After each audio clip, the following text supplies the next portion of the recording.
ഇന്ന് അഡ്മിറ്റ് ആക്കാലോ അല്ലേ? ആ ആകാം ഡോക്ടർ. കേസ് ഹിസ്റ്ററി പരിശോധിച്ചതെന്ന് ഭയപ്പെടാനൊന്നുമില്ല. ഓപ്പറേഷൻ വൈകിക്കരുതെന്ന് മാത്രം.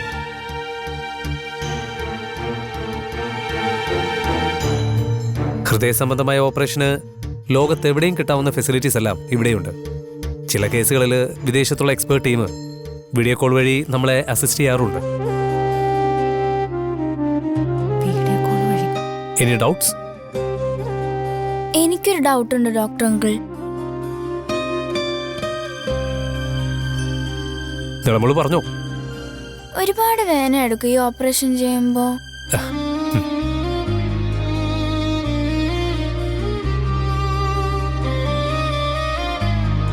അനസ്തേഷ്യ തന്നിട്ടല്ലേ മോളെ ഓപ്പറേഷൻ നടത്തുന്നത്.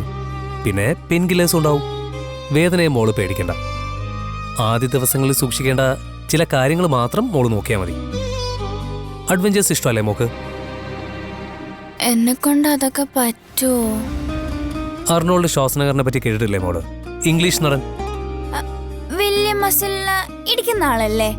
ആ, ഷ്വാസ്നഗറിന് ജന്മനാ ഹൃദ്രോഗം ഉണ്ടായിരുന്നു എന്നും 2 തവണ ഓപ്പൺ ഹാർട്ട് സർജറി നടത്തിയിട്ടുണ്ടെന്നും പറഞ്ഞാൽ മോള് വിശ്വസിക്കോ? സത്യം? ഞാൻ എന്തിനാ മോളോട് നുണ പറയുന്നത്? ഇതൊക്കെ ഒരു അഡ്വഞ്ചർ ആയിട്ട് എടുത്താൽ മതി മോളെ. മോള് ബ്രേവ് ഗേൾ അല്ലേ? മോളെപ്പോലെ ഒരു സ്കൂൾ കുട്ടിയായിരുന്നു വെടിയേക്കുമ്പോ യൂസഫ് സായി മലാല. അത് കഴിഞ്ഞ് പല സർജറീസും നടത്തിയിട്ടുണ്ട്. 17-ാം വയസ്സിൽ നൊബേൽ പ്രൈസും കിട്ടി.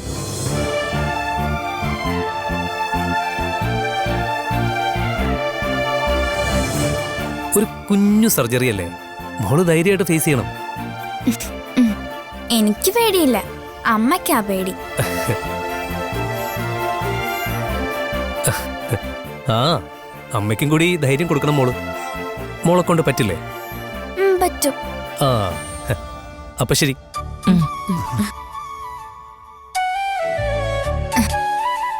പോട്ടെ ഡോക്ടർ അങ്കിൾ. മോളെ ഞാൻ റൂമിൽ വന്ന് കണ്ടോളാം. ടാറ്റാ. ടാറ്റ.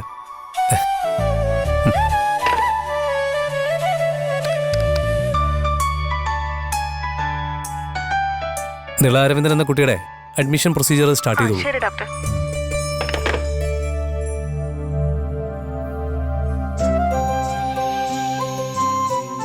റിസപ്ഷനിൽ പേഷ്യന്റ് ഡീറ്റെയിൽസ് പറഞ്ഞു കൊടുത്ത് പണം അടയ്ക്കണം. അടയ്ക്കാം. അപ്പൊ നമുക്ക് റൂമിലേക്ക് പോയാലോ? Home sister. റൂമിൽ ടി വി ഉണ്ടോ ചേച്ചി? വാ, വന്നോളൂ. വാ.